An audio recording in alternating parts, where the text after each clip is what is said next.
तो कहानी की शुरुआत होती है एक रहस्यमय सीन के साथ। एक लड़की है, नाम है रिया। और ये लड़की किसी सामान्य जगह पर नहीं, बल्कि एक स्पेस स्टेशन के अंदर होती है। वो अचानक डर के मारे उठती है। चारों तरफ हड़कंप मचा हुआ है। स्पेस स्टेशन बिल्कुल खराब हालत में होता है। उसके सिर पर चोट लगी होती है और सबसे बड़ी बात, उसे कुछ भी याद नहीं होता। न तो ये कि वो कौन है, न ये कि यहाँ कैसे आई, और न ही ये कि मिशन क्या था। अलार्म तेज तेज बज रहे होते हैं और एक सिस्टम रीसेट की अनाउंसमेंट कर रहा होता है। रिया एक टॉर्च लेकर स्पेस स्टेशन के अंदर आगे बढ़ती है और एक केबिन में उसे मिलती है एक डरावनी खोज। उसके सारे क्रू मेंबर्स मरे हुए होते हैं। उसके दिमाग में कई सवाल उठते हैं। आखिर इनके साथ क्या हुआ था? वो और आगे बढ़ती है और स्पेस स्टेशन के गेट तक पहुंचती है। जब गेट खुलता है तो समझ आता है कि ये स्टेशन किसी दूसरे ग्रह पर है। रिया बिना मास्क पहने बाहर निकल जाती है और उस जगह हर तरफ बर्फ गिर रही होती है। चारों ओर पहाड़ होते हैं।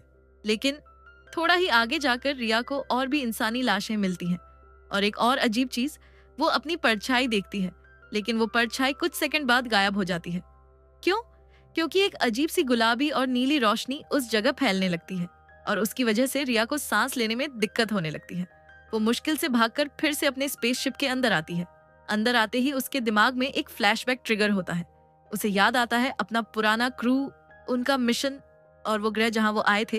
ग्रह का नाम था कोई, जिसे उन्होंने निकनेम दिया था आश। फिर फ्लैशबैक खत्म होता है और प्रेजेंट में हम देखते हैं कि रिया अपने गले में एक चिप इम्प्लांट करती है और जैसे ही वो चिप एक्टिवेट होती है, उसे थोड़ा राहत मिलती है। फिर वो फ्रेश होने के लिए शॉवर लेती है। लेकिन पानी के साथ साथ हम देखते हैं उसके शरीर पर हर जगह खून लगा होता है। फिर वो दोबारा स्पेस स्टेशन को एक्सप्लोर करती है। एक बुक मिलती है जिसमें मिशन की डिटेल्स लिखी होती है और एक वीडियो भी मिलता है जिसमें रिया खुद होती है। वीडियो देखकर उसे अपने बारे में और भी जानकारी मिलती है। लेकिन तभी अचानक से उसके आसपास किसी की आवाज आती है। वो घबरा जाती है और एयरलॉक के पास छुप जाती है। धीरे से झांक के देखती है, एक आदमी स्पेस सूट में खड़ा होता है। वो आदमी उसे खतरनाक लगता है और रिया उसे मारने का प्लान बनाती है। पर जैसे ही वो आदमी अपना हेलमेट उतारता है, वो कहता है, मैं ब्रायन हूँ, तुम्हारा पार्टनर, इस मिशन का लीडर था मैं। ब्रायन रिया को बताता है कि उसी ने हेल्प के लिए मैसेज भेजा था और ब्रायन ने वो मैसेज रिसीव करके ही यहाँ आने का फैसला किया। लेकिन रिया को कुछ याद ही नहीं, कब उसने मदद मांगी थी, कब सब कुछ खत्म हो गया। ब्रायन पूछता है, ये सब क्लार्क ने किया क्या, जो उनका एक और टीम मेंबर था। जैसे ही ब्रायन चिल्लाता है, रिया एकदम चौंक जाती है। उसके चेहरे पर डर साफ झलकता है। पहले से ही उसकी मानसिक हालत नाजुक थी और अब ये सब देखकर वो पूरी तरह टूटने लगती है। लेकिन ब्रायन भी थोड़ा शांत होता है। उसे एहसास होता है कि वो ज्यादा सख्त हो गया। वो रिया के पास आता है और अपने लहजे को थोड़ा नरम करते हुए कहता है, देखो रिया, ये मिशन सिर्फ तुम या मैं नहीं, ये पूरी मानव जाति के भविष्य के लिए है। रिया उसकी बात समझने की कोशिश करती है, पर उसका दिल कह रहा होता है, अगर क्लार्क जिंदा हो तो उसे पीछे छोड़ देना क्या सही होगा। अगली सुबह रिया थोड़ा बेहतर महसूस करती है। वो चुपचाप स्पेस स्टेशन के एक कोने में चली जाती है और वहां उसे एक टूटा हुआ हेलमेट और क्लार्क का नेम टैग मिलता है। उसके हाथ ठंडे पड़ जाते हैं। वो फुसफुसा कर कहती है, क्लार्क, तुम यहीं थी। उसी पल रिया को एक और हेलुसिनेशन होता है, या शायद एक विजन। उसे याद आता है कि मिशन के दौरान क्लार्क कुछ अजीब तरह से बर्ताव करने लगी थी। वो कुछ गोपनीय फाइल्स हैक कर रही थी और शायद वो किसी एक्सपेरिमेंट का शिकार हो गई थी। वापस वर्तमान में ब्रायन रिया को ढूंढने आता है और कहता है, रिया, हमें इस प्लेनेट से ऑक्सीजन के लिए फ्यूल पॉड्स लाने होंगे। रिस्क है, पर कोई और ऑप्शन नहीं है। दोनों स्पेस सूट पहनते हैं और प्लेनेट केओआई की ठंडी और खतरनाक जमीन पर बाहर निकलते हैं। हर तरफ एक अजीब सी नीली गुलाबी धुंध होती है जिसमें रेडिएशन होने का शक होता है। रास्ते में उन्हें एक और छोड़ा हुआ कैप्सूल मिलता है और उसके अंदर क्लार्क की एक ऑडियो रिकॉर्डिंग मिलती है। वो दोनों सुनते हैं। क्लार्क की आवाज डिस्टर्ब होती है, लेकिन वो कह रही होती है, मैं कुछ देख रही हूँ, ये प्लेनेट जिंदा है, यहाँ कुछ है जो हमें देख रहा है। रिया और ब्रायन एक दूसरे की तरफ देखते हैं। एक ही ख्याल दोनों के मन में आता है, ये सिर्फ एक फेल्ड मिशन नहीं था, ये कुछ और था। अचानक एक तेज आवाज आती है और जमीन हिलने लगती है, जैसे प्लेनेट खुद कुछ कह रहा हो। रिया के सूट में एक क्रैक पड़ जाता है। ब्रायन उसे तुरंत शेल्टर में ले जाता है। अंदर आकर रिया लगभग बेहोश हो जाती है और उसके विजन और भी ज्यादा तीव्र हो जाते हैं। इस बार उसे याद आता है, क्लार्क ने एक बार कहा था, ये प्लेनेट सब कुछ याद रखता है, यहाँ की मिट्टी में यादें हैं। रिया की आंखों में आंसू आ जाते हैं और वो कहती है, ब्रायन, हमें क्लार्क को ढूंढना ही होगा, उसने हमें कुछ बताने की कोशिश की थी। ब्रायन कंफ्यूज होता है, लेकिन अब वो भी मान चुका होता है कि ये मिशन आसान नहीं है। दोनों ये तय करते हैं, एक आखिरी बार पूरे स्टेशन को स्कैन करेंगे। अगर क्लार्क कहीं है तो उसकी लोकेशन मिल जाएगी। अब कहानी और भी ज्यादा रहस्यमय, भावनात्मक और रोमांचक बन चुकी है। रिया की हालत ठीक करने के लिए ब्रायन उसे दोबारा कुछ छोटे चिप्स देता है जो उसकी गर्दन पर लगाने होते हैं। इनसे उसकी हालत में काफी सुधार आता है। अब रिया आराम से सो जाती है। इस बार उसके सपने में उसे अपनी दूसरी क्रू मेंबर दिखाई देती है, जो असल में उसका पति था। दोनों एक अलग ग्रह पर होते हैं। वहां रिया एक बहुत ही बड़ा गड्ढा देखती है जिससे लगातार एनर्जी निकल रही होती है। उसका पति उसे सावधान करता है, उस गड्ढे के पास मत जाना, ये बहुत खतरनाक है। और तभी उसका सपना टूट जाता है। रिया की आंखें खुलती हैं और वो अब इस जगह के बारे में सब कुछ जानने की कोशिश में लग जाती है। वो उस स्टेशन के पहले दिन की फुटेज निकालती है। वो देखती है कि ब्रायन ने कई क्रू मेंबर्स को बाहर जांच के लिए भेजा था। बाहर उन्होंने भी एक बहुत बड़ा गड्ढा देखा था जिसमें एक अजीब सा तरल भरा हुआ था। उसे देखते ही सब समझ गए थे कि ये नेचुरल नहीं हो सकता, इसे किसी ने बनाया है। और अगर बनाया गया है तो इसका मतलब है यहाँ कोई एलियन जीव रहता है। जब उनकी टीम का एक साथी उस गड्ढे में झांकने की कोशिश करता है, तभी अंदर से एक तेज एनर्जी निकलती है और उसके सिर को चीर देती है। ये सब देखकर वर्तमान में रिया डर जाती है। जैसे ही वो ये वीडियो देख रही होती है, ब्रायन वहां आ जाता है। रिया को अब समझ में आ जाता है कि ब्रायन पहले से जानता था कि ये ग्रह बेहद खतरनाक है, पर उसने रिया से सब छिपाया ताकि मिशन फेल ना हो। यहाँ रिया को ये भी समझ आता है कि ब्रायन जो छोटे पैचेस उसे देता था, वो उसकी यादें मिटाने के लिए थे, ताकि वो कुछ याद न रखे और सिर्फ मिशन पर ध्यान दे। लेकिन अब जब रिया को कई फ्लैशबैक आने लगे थे, उसने तय कर लिया था कि वो बिना क्लार्क को ढूंढे कहीं नहीं जाएगी। उसे बाकी क्रू मेंबर्स का सच भी जानना था। ये सुनकर ब्रायन गुस्से में 2 और चिप्स उसकी गर्दन पर लगाता है और उसे कमरे में सुला देता है।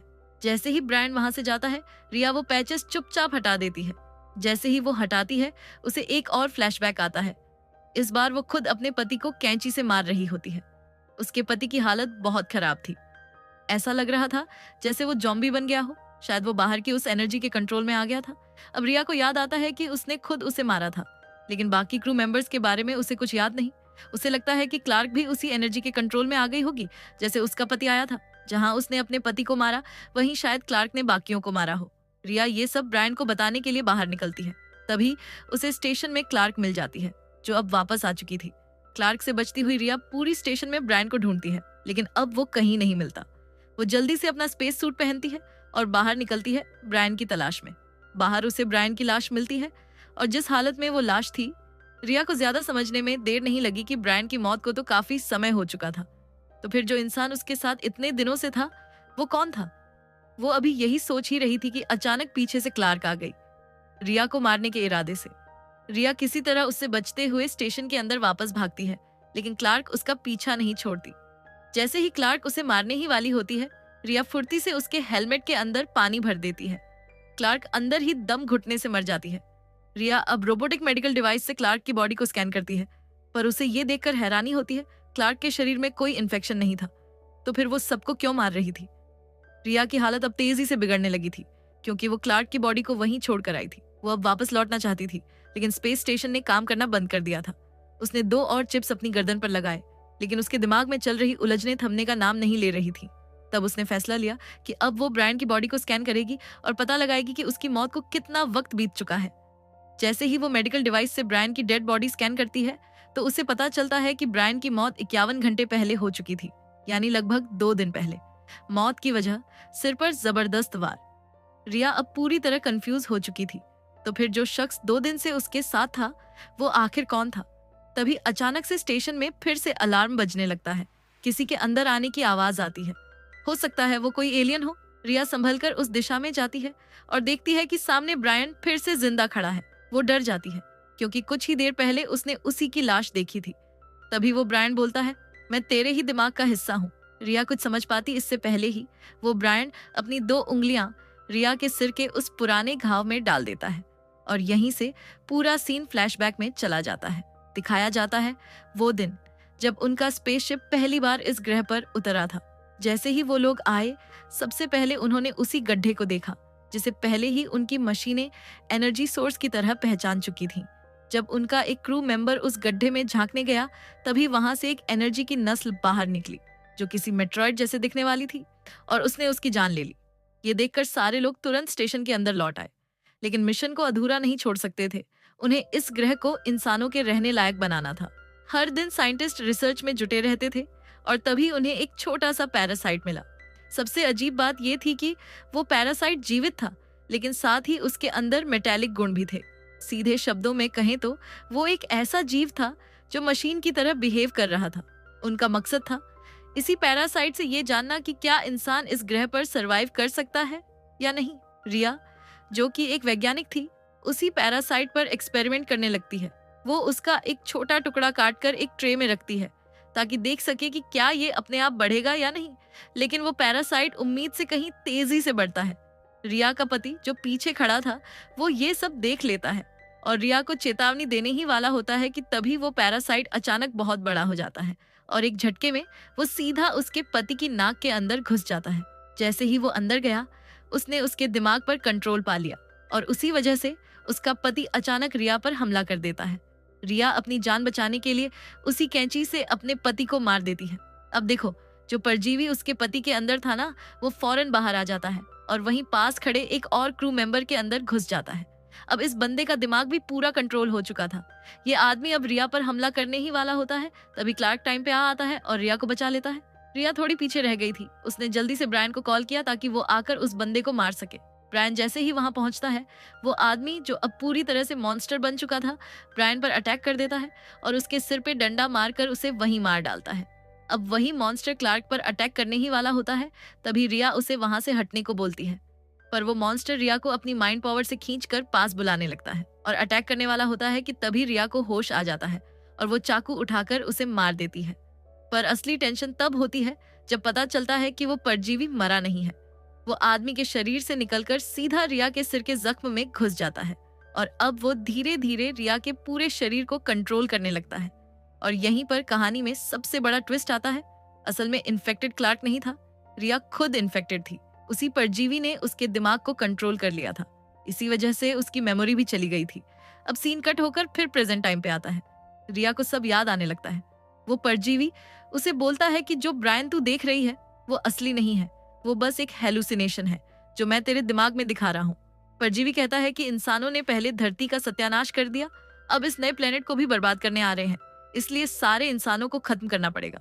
उसी ने क्लार्क की भी जान ली थी और अब रिया को यूज करके वो धरती पर अटैक करना चाहता है। ये परजीवी बड़ी खतरनाक चीज थी भाई। ना सिर्फ इंसानों से जुड़ सकता था, बल्कि मशीनों से भी कनेक्ट हो जाता था। इसने स्पेस स्टेशन से भी लिंक बना लिया था और सब कुछ कंट्रोल कर रहा था। जब मूवी की शुरुआत में अलार्म बज रहे थे, तब भी यही सब हो रहा था, लेकिन रिया को पता नहीं था क्योंकि वो खुद ही उस एलियन से इन्फेक्टेड थी। अब जब रिया को सब कुछ याद आता है, तो वो जल्दी से अपने मेडिकल रोबोट का यूज करती है और खुद का ऑपरेशन करके उस परजीवी को निकाल देती है। लेकिन भाई साहब, वो परजीवी बाहर आने के बाद भी चुप नहीं बैठता। वो सीधा ब्रायन की लाश में घुस जाता है और उसको मॉन्स्टर बना देता है। वो ब्रायन का पूरा शरीर बदल देता है और फिर उस मॉन्स्टर से रिया पे अटैक करवाता है। रिया अब उससे लड़ने की कोशिश करती है, पर मॉन्स्टर बहुत ताकतवर था। उसे बच पाना भी अपने आप में बहुत बड़ी बात थी। लेकिन रिया हार नहीं मानती। वो फ्लेम गन उठाती है और उसी से उस राक्षस को जलाकर मार देती है। उसके बाद वो जल्दी से अपने स्पेस स्टेशन को धरती की ओर मोड़ देती है, क्योंकि अब उसे ये जरूरी मैसेज धरती तक पहुंचाना है। जाते जाते वो अपने सारे दोस्तों को याद करती है जिनकी मौत इस एलियन के कारण हुई। अब बात करते हैं पोस्ट क्रेडिट सीन की। रिया सोच रही थी कि सब कुछ ठीक हो गया है, अब वो धरती पे वापस जा रही है, लेकिन जब कैमरा बाहर के सीन दिखाता है तो सबके होश उड़ जाते हैं।